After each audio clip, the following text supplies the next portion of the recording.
Alright, so the first thing you're going to be asking yourself is if I'm making this video because of another Dark Souls poster, namely Epic Name Bro.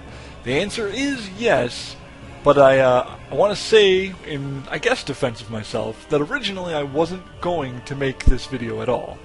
I agreed with a lot of what Epic Name Bro said and a lot of people in his comments and disagreed with other things, but I didn't feel it that important to make my own video.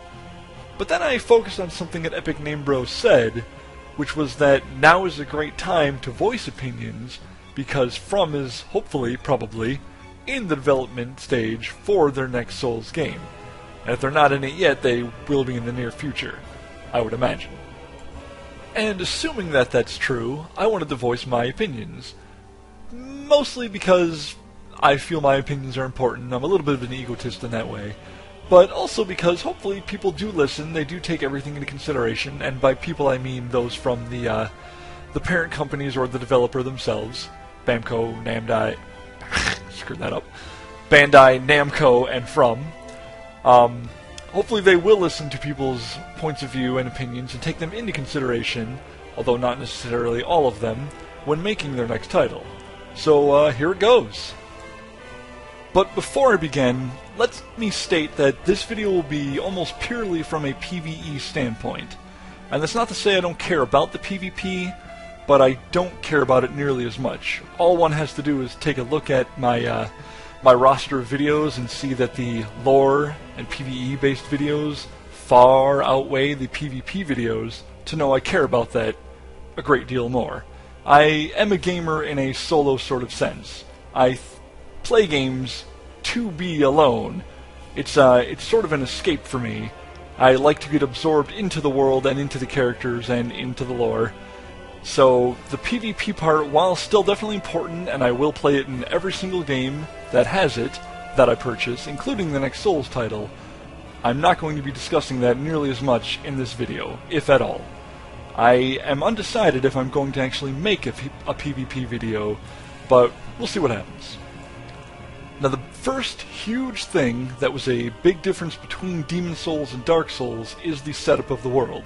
One obviously uses a hub system that goes into levels, and the other is a quote-unquote open world where you can branch and explore the whole thing. Now my problem is, I like both of them. I could never pick one or the other to choose as a better setup than the other. I suppose that Dark Souls world is a little more appealing to me because of games like Kingsfield and Fallout, and Oblivion and Skyrim, just to be fair, where the world is completely open, you can go everywhere, so long as you're strong enough, capable enough, and completed certain challenges. That said, I don't want to get rid of the level system entirely, and they didn't even in Dark Souls, where there's certain places, like the Painted World of Ariamis, that's how it's pronounced, Ariamis, that are separate levels, and they're a good thing. I would actually like more of those included in the giant world, and instead of just one level, the Painted World, have it branch and expand. Sort of, putting a Demon Souls realm or zone into a Dark Souls world.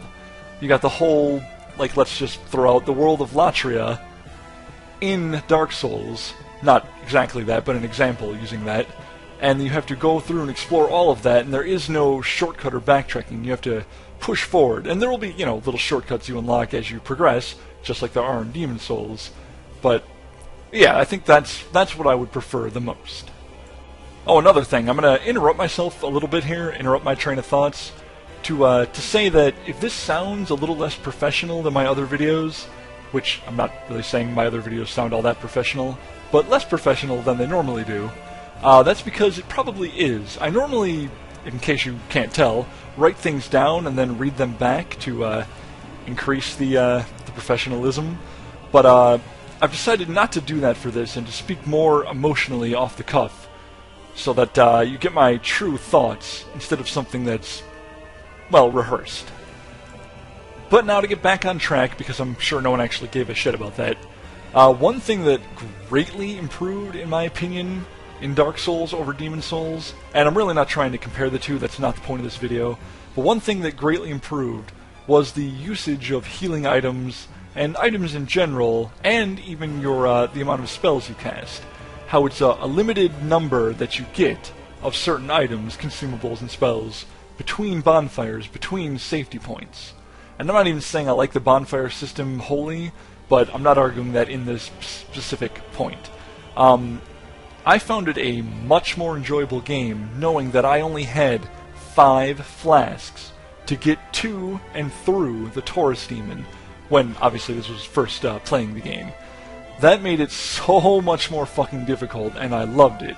I definitely want to see that carry over, and frankly at times I'm disappointed in myself when I've upgraded a bonfire to 20 flasks. It seems like way too many, and of course obviously that's saying those flasks are +7 as well. Now I can limit myself, and make it more challenging, and I will at times. But the point is, I love that when I start up and I have to get all the way through a boss and hopefully to the next bonfire, because you don't always know there's going to be another bonfire there, that I only have, 4 soul spears to use. So I got to make good use of them. And if I waste them, then I've got to try to push forward, or at least I should say I have to make the decision to either try and push forward or go back and do it again with the new knowledge that I've gained. It's definitely a better system than having a bazillion healing items like you do in Demon Souls. And the point of all of that, in terms of the next Souls game, would be to expand that concept to everything else you use. Well, maybe not everything, but just for example, you got the green blossoms that give you stamina regen. Let's say you can only have 2 of those or 3 of those on you at a time. Between the bonfires, you can only have 3 of those to use. You're obviously going to want to save 1 for the boss, maybe even 2. It's a fucking hard boss coming up, so you can you can set aside 1 to use somewhere in the level. Maybe there's a part where there's 4 really tough enemies right in a row, and you're going to need that stamina to block. Applying that to other consumables and other items is brilliant to me. Really quick, I am sorry if I'm swearing too much or swearing more than I normally do. I actually have that tendency. It's something my girlfriend's scolded me about. Not in videos, but in real life, just having a tendency to swear too much. I can't help it. I'm trying to curb it, especially because we're, hoping to have kids and all that crap later on. Oh, I said crap instead of shit. No, I said shit. Let's move back on to the topics. The next thing I want to talk about is the spells that you have in the game. Now, I think, and this is going to be a hard concept to follow because it sort of relates to Final Fantasy, although not even the Final Fantasy series took advantage of it enough, in my opinion.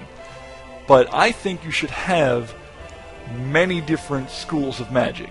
Not even 3 like they have in Dark Souls, but we'll just say 10 or 12. Now, the difference is, you could only use so many of them. Obviously, you can only have so many spells in the first place, and you can only equip so many items to cast different schools of spells. But each school of magic would only have, 3 to 6 spells. I'm making the number up entirely off the top of my head. But 3 to 6 spells that they could use. And in that way, let's say there would be a time magic school where you could give... one of their spells would be giving your character haste.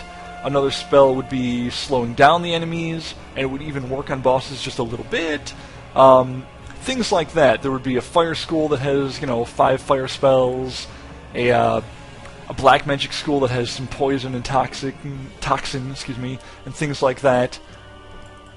And I understand a lot of what I'm saying, and right now and later on in this video is going to drastically affect PvP. Maybe for the better, maybe for the worse, but I don't even care. I don't want to get into that. I'm just thinking on a PvE basis. My schools of magic idea, I think it would work very well for the PvE of Dark Souls. Or Souls, so the next Souls game in particular.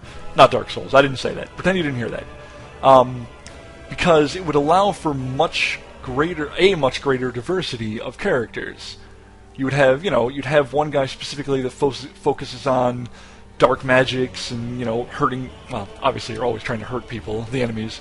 But, you've got your poisons, your toxins, that you've got a plague, perhaps, things like that. And there's another person who focuses on healing and buffing, maybe NPCs, or if you've got co-op, they could buff people that you're co-oping with.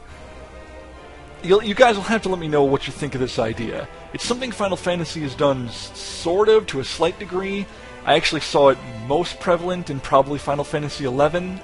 I know people probably disagree with that, but let's not disagree about that. I'm not talking about Final Fantasy, even though I just talked about it for 20 seconds. And I suppose the question that then arises about my School of Magics is how would you determine what spells you can use? Because currently you can already switch between the different 3 schools of magic: sorcery, miracles, and pyromancy, and all you have to do is change your little talisman or casting item. I would prefer some sort of system, maybe it's attached to covenants, maybe not, probably not, where you have to specifically select a school of magic, and you can even not go with one and gain a different kind of bonus. Maybe if you don't have any magic, you gain a physical damage bonus. I don't know.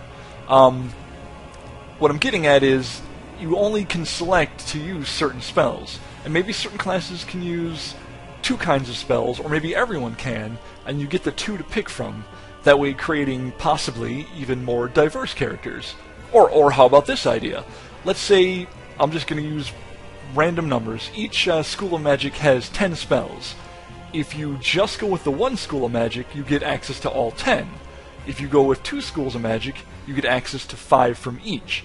And they're probably not the best of the spells, but you get 2 different schools, which will give you more diverse tactics for taking down bosses and mobs as you progress through the levels. Moving on from magic, I want to talk about the armor in the game, and ultimately this will lead to discussion about upgrades as well. The biggest problem with Dark Souls, and this does apply more to PvP than anything else, although I do find myself using these 2 different helms in PvE as well, is that there's very few pieces you really need to use. Now, certain characters, if you deliberately keep your endurance low, or you're going for a vitality gouge build or whatever, you might pick different armors to go on your body, arms, and legs. But definitely with headpieces, you really only pick 2: the Mask of the Mom and Mask of the Mother, Mask of the Mom, and the Dusk Crown. And that's a big problem in my opinion. Even though I don't have that big a problem with them aesthetically, I'm not interested in aesthetics currently in this discussion. It doesn't make a good game when you only go for those 2 helmets. So what would be the fix then? Well, I have a couple different ideas. The first one, before talking about upgrades, is just sort of minimalizing armor, the same way it was in Demon Souls. Have all the armor basically the same, and that way you can pick more on looks and style as opposed to the effectiveness, the dramatic effectiveness of just a few pieces. But then here's my better idea. In terms of upgrades, you can upgrade your armor in Dark Souls, but all you do is basically give it an overall increase. What if you could increase it down different paths as well, but the paths weren't like they are for the weapons? There were different things. There was the stamina path, or the HP path, or the defense path, and doing that, increasing those, automatically made the piece of armor with the same basic stats, but it then gave it that bonus. Now, obviously, that doesn't make full sense if you do, a defense path, but I'm just roll with me here. We'll just keep going. So yeah, you take whatever. Let's just say there's 40 different helmets in the game, the next game, and if you choose the HP path, they all suddenly have the same defense numbers, and then they gain the same HP bonus as well, as long as you upgrade them, the same amount. +4, +4, +5, +5 comparison. That way, everybody could pick the armor they want to use instead of being forced to pick 2 what some people would call ugly pieces.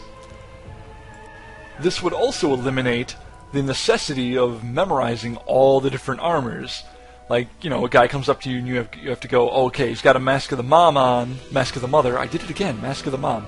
He's got a Mask of the Mother on, and therefore I know I'm going to need to, gouge at him a little bit more. He's going to take more hits to take down. Or if he's got the Dust Crown on, holy shit, I need to look out for his spells. They're going to be doing a insane amount of damage compared to mine. If everybody had the same... excuse me, I'm losing my voice a little. If everybody had the same paths available, then... And there would only be limited paths, too. Like, you know, stamina, spell boosting, HP, physical defense. There's probably a couple more, but I'm not going to sit here and think about them live as I'm talking.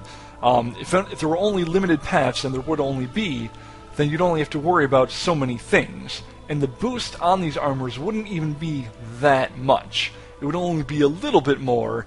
That way, it wouldn't outweigh the people who don't upgrade their armor. You get a little more physical defense, let's say, or a little more overall defense, let's say, for armors that you don't upgrade. And then you lose that little bit of buff. It goes down to, or a little bit of improvement. It goes down to base stats when you give them one of the upgrade paths. And you wouldn't have to worry about it anymore. You'd just be able to fight the people and not metagame your PvP fights. And I know I said I wasn't going to talk about the PvP aspect that much. I did just a little bit, and I'm not going to apologize. I'm going to leave it in there. But let's move it back to the PvE. Even if you don't go online with your character, it's still nice to have specific armor pieces, you know, be it a set, or you combine pieces from different sets to make what you think is the coolest looking character have the buffs you want, as opposed to being forced to pick certain pieces that you might or might not look or think look ugly. And since we're already talking about upgrades, let's talk about the upgrades with weapons. Now in Dark Souls, there are, in my opinion, too many upgrade paths. Just too many. You don't need Enchanted and Magic, you don't need Divine and Occult, it's too many. And the big problem is, it feels like too many because they're not interesting enough. I would much rather have a smaller number of upgrade paths that do different things. Drastically different things. Like, let's say if you have a fire upgrade path, it doesn't do more base damage when you hit people or mobs, but instead it lights them on fire and they take more damage over time. That would make for more interesting characters, in my opinion, as opposed to just doing fire damage, or just doing lightning damage, or holy damage, or whatever the case may be. And I don't have a lot more examples of this. I'm going off the top of my head for the most part when making this video. But I think you guys... Well, actually, I want to hear what you think, but hopefully you guys will agree that that would be a great idea. We don't need all the upgrade paths that they present. There was even too many in Demon Souls, in my opinion. I don't want to get too far from my discussion on armor without talking about the difficulty selection. Now, I personally don't want difficulty selection modes in a Souls title. I prefer the more organic type of difficulty selection. That said, I could see a place for it being in there. I could see the game having a normal and... I don't want to use the word hard, but a normal and hard difficulty setting. The problem is the people interacting with each other, and then also what's the point of selecting the harder mode other than, you know, personal satisfaction. And let's not bullshit ourselves for just a minute. I know everyone always says that, you know, your personal satisfaction, what you know you accomplished and what you feel in your heart is what's important, you know, and that's all that matters to me, but that's bullshit. There are some cases where it's true, and we all feel it. Like, for just one example, I took great satisfaction in learning how to melee Ornstein, the supered up Ornstein. It took forever for me to learn it, and I finally did, and now he seems easy, but I still feel pretty damn good about it every time I do it. That said, let's not bullshit ourselves. Despite the personal satisfaction we might feel, we want reward. Human beings are dumb animals. We're stupid motherfuckers. We're just like everything else in the kingdom, except we let our emotions control us too often. We like our treats. We like being rewarded for completing tasks successfully. So then, what would be the reward, what would be the point in selecting the harder difficulty, aside from the personal satisfaction? I can think of a couple different things, and anything I say doesn't even have to be what they go with. Or, they don't have to even go with anything, of course, they're the ones making the game, they being From. Let's say if you beat the game on normal, you just get a quick, short ending like you do currently in the Souls titles. You know, just a 10-second cutscene where the serpents say, "Hey, welcome back," and then bam, credits. That would be for defeating the game on normal. Excuse me. Now, if you beat the game on hard, you get a longer ending. It's only going to be 2-3 minutes. You don't want to go crazy, because the whole point of the Souls games is the lore. Not the whole point. An interesting and very beloved point of the Souls games is the lore, the hidden lore. But you beat the game on hard, and then you are treated to a much deeper ending. But even that isn't good enough.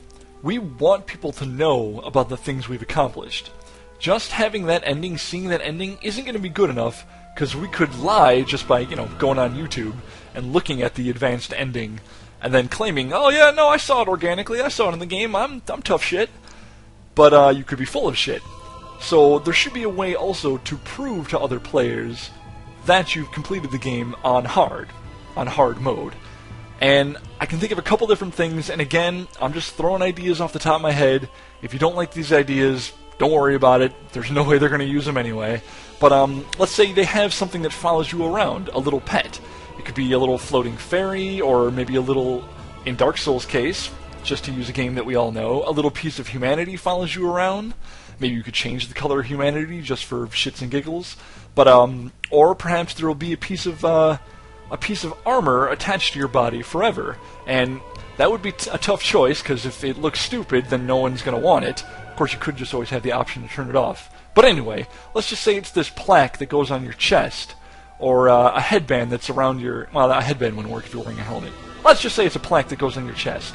Or even like a flag that comes out off your back, like Yoshimitsu in the Tekken games.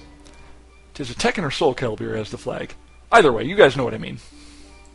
Then there's also the part where the people who choose normal difficulty aren't treated to as much as the game. That would be fair. If you choose normal, you can't fight all the optional bosses, or maybe not most of the optional bosses. In that way, and that would sort of limit them getting gear and stuff, but maybe that's okay too. Especially if we go with my armor idea, where nothing's really all that different. You can upgrade it, go down the paths, and have it all be fair anyway. And never mind just bosses, what about entire areas that are inaccessible by people who've chosen normal difficulty? They're shown that they exist, but they simply cannot get to them. I would love that quite a lot. Quite a lot. I want to not necessarily punish those who choose normal, but greatly reward the people who choose hard as much as possible. Now, people are probably wondering, why even bring this up at all? Hopefully the difficulty selection won't be a thin issue that comes up. I'm saying all this in the worry that it will happen, that From will want to cater to a bigger audience. If that's the case, hopefully my ideas can help them curb the game to not suck.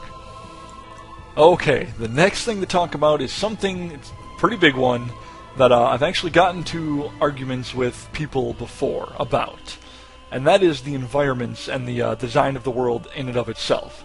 And don't get me wrong, before I even go into it, I love the look of Dark Souls. I think it's a beautiful world. I've had people who don't play the game, who are sick of the game, my girlfriend, tell me that the game is very beautiful and it's interesting to watch as I go through it. She doesn't mind when I play all the time, because she has this world to look at. She's also usually watching TV. That's not the point. That said, I'm not talking about the graphical look of the levels or the world. I'm talking about the actual design. The biggest problem for me is that most of Dark Souls feels like a series of rooms and corridors. And I know that sounds strange, because that's what the world is for the most part. Not Dark Souls, the real world, all worlds, everything. Everything is a series of rooms and corridors. But in Demon Souls, I did not get that feeling. I always felt as if I were somewhere far more organic. And this might be a case of trying to rush too much with the development, not having enough time before they wanted to release the game. It was only 2 years later, after all. But in Demon Souls, specifically, let's just say the Tower of Latria and then the Valley of Defilement, And really, that's not even fair, because I felt this in all the worlds. There was a much bigger sense of the entire level, and perhaps that's an issue because they are separate levels. I don't know. I haven't designed levels in worlds myself. Obviously, I'm not in the industry. But in Dark Souls, I feel like I'm just walking up a stairway here, a corridor here, not walking up a corridor, walking down a corridor, entering a room, leaving the room, nothing all that interesting. Even in parts of the level where I'm supposed to be somewhere, like let's say the Berg, it just feels like rooms and corridors. In Demon Souls, when I was in the Tower of Latria, I felt like I was in a fucking prison. And I can apply that to all the worlds. Boletaria felt like a castle, Stonefang felt like a mine, the Valley of Defilement felt like a ruined, well, not a ruin, but a scrapped together city of the defiled people trying to live on top of a poisonous, horrible swamp. It really all felt like those worlds, and that almost doesn't happen in Dark Souls at all. And it's something I'd like them to bring back. And that's probably, like I said, probably because of the development time, and that it was their first time making an open-world game with the Souls engine, which is sort of a dumb thing to say. They've only made 2 games, so of course it's the first time doing it. But hopefully what I'm saying is that with the third title, they can bring the two together in an awesome sexual harmony, and make an open world that also feels like I'm entering different places. That said, I'm going to do a segment later on about things from other games that I really love that I'd like them to try and include, and hopefully it won't get too cathartic when I do that. But since I'm talking about the environments and the design right now, I wanted to bring up 2 different games, Skyrim and Red Dead Redemption.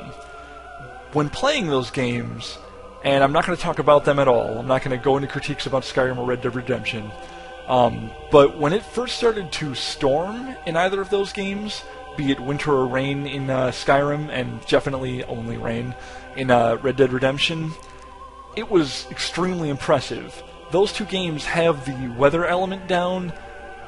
They have it down. And I would love to see that happen in Dark Souls. Now, I love the flame bits that are, scattered about the atmosphere as you traverse the world of Dark Souls, but I would really enjoy to see other environments. Snow, rain, hurricane winds, a flood that comes in that you try to avoid. Just all those different things would greatly add to the atmosphere of the game. And speaking of atmosphere, that's another thing that Dark Souls really missed the boat on, which is a stupid expression, but we're not talking about that. In Demon Souls, there was far more what felt like demonic or satanic and, horrible, torturous things. You walk around and you see bodies strewn up and split apart and blood and guts everywhere and so on and so forth, and you barely see that in Dark Souls. Really, the only examples I can think of off the top of my head are in the Painted World. And even then, they just sort of blend in. They don't stand out as, as demonic or torturous. And a big part of that is the different world. Demon Souls is a world ravaged by demons in particular, and Dark Souls is a world of lords where their city just sort of broke apart. It's not really as horrible as the world of Demon Souls. But that said, I also didn't get nearly as much fear when playing Dark Souls, despite that the game is definitely harder, in my opinion. I mean, massively harder. Dark Souls is crazy hard compared to Demon Souls. Despite that, I never really got nearly as afraid, nowhere close, because there was just nothing there to scare me. I'm not saying I was, frightened while playing Demon Souls. I wasn't walking around chattering my teeth and shaking, but it did something to my system as I was playing it. And this is probably true for most people. You feel more when playing Demon Souls, and it's because of those things in the atmosphere. And even sounds as well. I hear way more sounds as I'm playing Demon Souls than I do Dark Souls. The next thing I want to talk about is a little confusing, not for me in my head, but it's going to be confusing for me to try and explain it. One of the biggest problems I have with both Souls titles is that the bosses are all kind of the same. Now, I don't mean their attacks are the same, or their looks are the same, or how you fight them are the same. those are all, for the most part, pretty different, and I've enjoyed fighting just about every boss in the Souls titles, except the Bed of Chaos. But what bothers me about them is all of them you just sort of attack. It's not really a thought process as to what weapon you should use. There's what weapon you should use depending on, what your playstyle is and what the character is. If you're building a specific character, let's say you're building one that uses lightning weapons, just whatever. Therefore, you're going to use those. But I can think of games that I'm going to not mention where certain bosses had drastic elements attached to them, and they tried to do that in Dark Souls. They have, let's just say Smough and Ornstein, for example, are lightning-based, so your lightning weapons don't do nearly as much damage, but they still do a decent amount of damage. I would prefer it if bosses had elements attached to them, and severe elements. Like, let's say you go to fight a water boss, a thing that's, if not made out of water, has a lot of water attacks and looks watery. Let's just call it a Leviathan, just to for the sake of argument. If you go to use a fire weapon against Leviathan, you'll either do 2 damage a hit, if any, or, well, that's just it, or you won't do any damage. Then, of course, comes the problem of, well, what do you do if you come up to a boss, that's, especially if it's at the end of a series of levels, that you just don't have a weapon that can hurt? Are you just supposed to suffer and try to kill it at 5 damage a hit over and over again for 1,000 tries? No. Aside from backing out of the level, going and finding a different weapon and upgrading it, aside from that, I think there should be weapons scattered throughout the levels that have elements attached to them. Now, they already have that, obviously, but I would prefer weapons that have special names that are really only semi-useful against these special bosses. If you don't know the game Kingsfield, and I'm going to talk more about Kingsfield a little later in this video, I don't know what little it was, but a little later in this video I'm going to talk about Kingsfield. Just for an example, before you come across an ice golem boss, you're given, or you can discover, an item called the Flame Sword, and it does, as you can probably guess, pretty well against the ice golem boss. I would love to have those scattered throughout the level, and this Flame Sword would not be as good as, say, a fire upgrading path, and the sword itself would be non-upgradable, non-buffable, and there's also a chance you could get these random drops from mobs as you progress through the level as well. Like, let's say the game obviously knows you're coming up to an ice boss. The mobs have a chance of dropping you a flame weapon. And this may not be a weapon you want to use, it may not be, your playstyle, but you're going to have to equip it to defeat this certain boss. It adds more of a role-playing element, in my opinion. That way if you're having trouble with a particular boss, like a hell of a lot of trouble, I just can't damage the thing kind of trouble, that you can go back through the level and keep exploring, because you probably missed something. There should be a way to take this boss down. I would never stop loving that. It would sort of slightly ruin it for, after the first couple of playthroughs when you've learned where everything is, but that applies to just about everything in the Souls games, and all games. Okay, and since we're talking about bosses, let's continue talking about them. And that I wish there to be more optional bosses in future Souls titles. I mean, a lot more. Like, let's say you have 15 bosses that everybody has to fight, and then there will also be 15 to 30 optional bosses. I know that sounds like too much development. How could they possibly squeeze that all in and have them be interesting enough? But let's just pretend that they can do it, and here's the reason why. I wouldn't want those optional bosses to be the same for every player. In fact, I would want different story paths that you have to take, and sometimes you don't even know you're taking them, that lead you to different bosses. This could be Covenant related as well. You align yourself with a certain Covenant or a certain part of the story, certain faction, and then you go and fight different bosses that are then not optional to you, but are technically optional because you don't have to fight them if you don't take that path through the game. And that also means you don't have to clear every boss in the game. It's a different way of approaching the game and getting through all of it each time you play. and that would lead to various different endings, various different items to be obtained, various different bosses you fight, and frankly, it would also lead to even better role-playing elements, especially if they still left your character sort of out of it. You just are traversing through the world, it's your story. If you then got to have more options, more choices, that would make your personal story even better. And this is from a nerd perspective, but it would give more excuses to play the game. I always love excuses to play the game through again, over and over and over. And then as far as Covenants, I, probably like everybody else, also feel that they are a great addition. They just need some tweaking. Going by what I was just saying with the different story paths, if you are forced to stick to a Covenant each time you play, instead of being able to switch between them and gain a bunch more items that way, it would be a greater incentive to continue to level up in the Covenant and earn the items that they give, because you have to stick through it through that playthrough. And that may also mean that all the characters can't get everything, and I'm kind of okay with that. It hurts the trophy aspect of it, but let's just say we don't care about that much, even though I do like collecting trophies, but that's a separate issue. I like it from a role-playing standpoint a lot if all the characters, if any character, can't get everything in the game. Unless, of course, they play through, to New Game Plus 20, or whatever the case may be. I'm exaggerating to make a point. In order to obtain everything, because they have to pick a different Covenant and a different story path every time. It would also give a lot more meaning to the Covenants themselves if they were grounded like that, instead of being able to have the player just quit out of them willy-nilly. And by the way, if you betray your Covenant, you're not allowed to join another one. That's probably a good idea as well. And then also, as far as the different story paths, and this relates back to the world design, I think I would like it if parts of the world, parts of the, the universe of each game you play, got cut off as you progressed, making it so perhaps you can't go back and explore in some cases.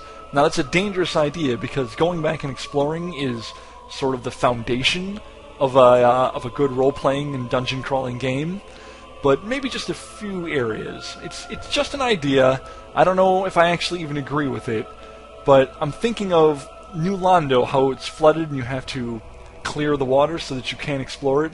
What if the reverse was true in some cases? Like, we'll just talk about the Leviathan boss again. Let's say you kill that, all the water that was collected inside its body then floods an area, and you can no longer explore it. So hopefully, you got everything out of that area first. It's just an idea, and like I said, it could be a dangerous one.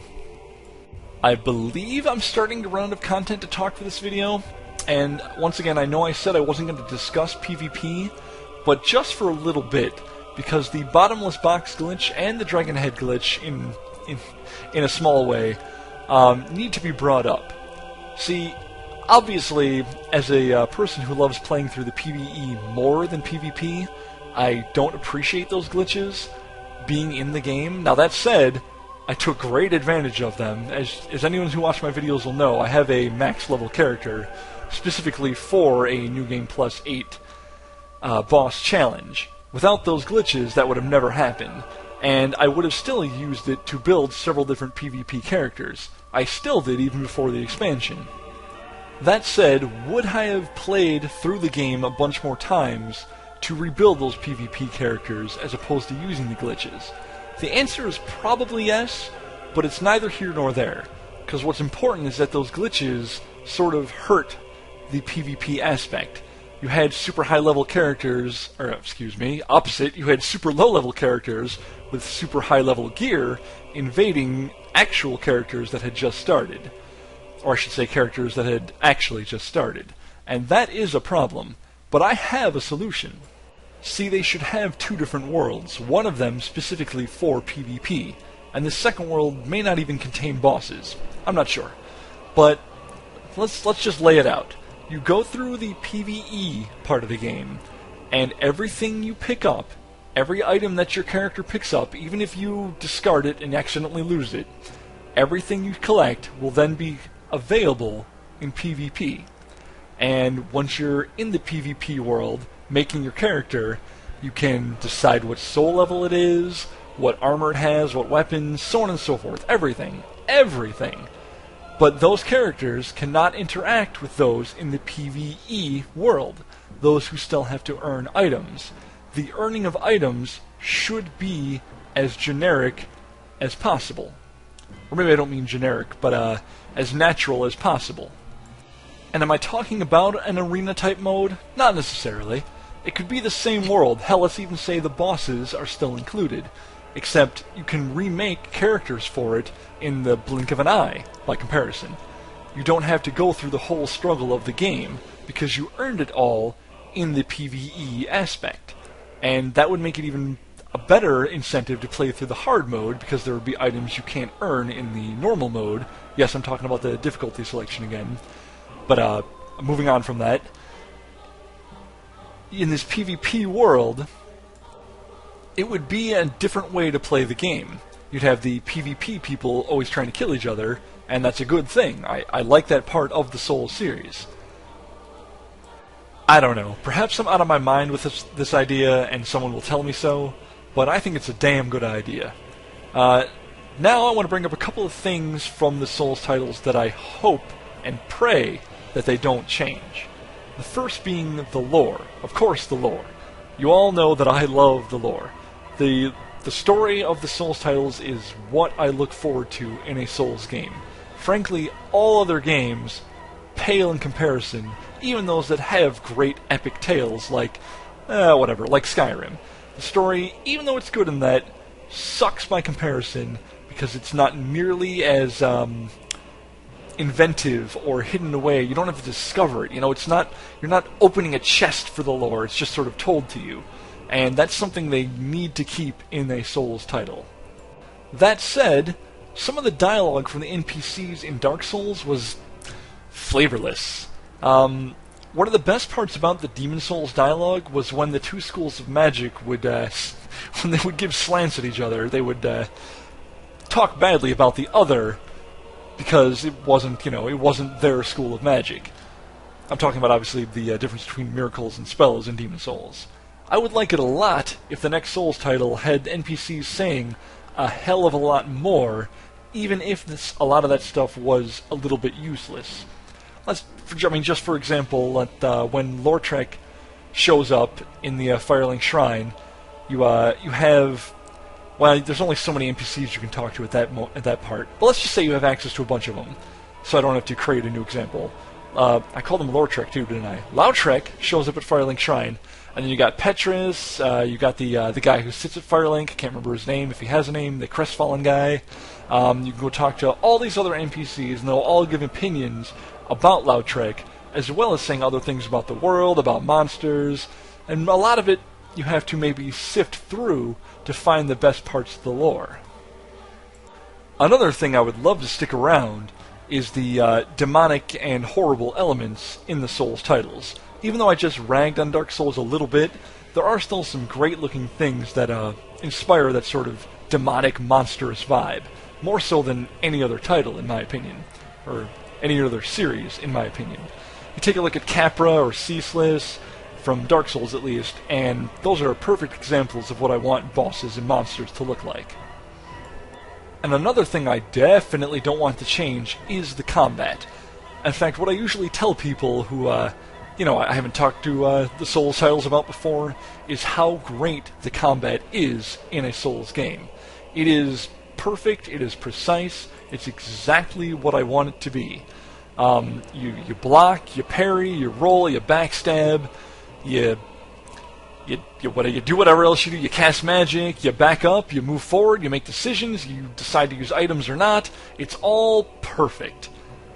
That said, this is going to be a segue into the next segment. Of course it's a segue into a segment, that's what the word segue means. It's going to be a segue into the next segment, which is things about other games that I wish were included, or possibly included, in the next Souls title. The first being a game called Bullet Witch. Now, what the fuck is Bullet Witch, you're probably asking yourself. It's a game that came out near the beginning of the 360's cycle. At least I think it was near the beginning. I'm pretty sure. I've owned the game for quite a while. I'm not going to go into great detail about the game because it had a lot of problems, especially coming out that long ago.